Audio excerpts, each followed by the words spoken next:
Pan India super star Prabhas Nag Ashwin దర్శకత్వంలో నటిస్తున్న కల్కి 2898 AD ట్రైలర్ ను నిన్న సాయంత్రం ఎంపిక చేసిన థియేటర్లలో విడుదల చేశారు.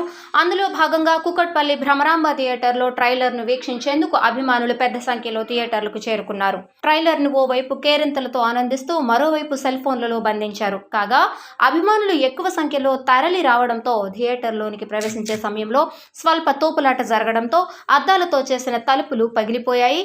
కల్కి 2898 AD సినిమా మాత్రం రికార్డులను తిరగరాయనుందని అభిమానులు ధీమా వ్యక్తం చేస్తున్నారు.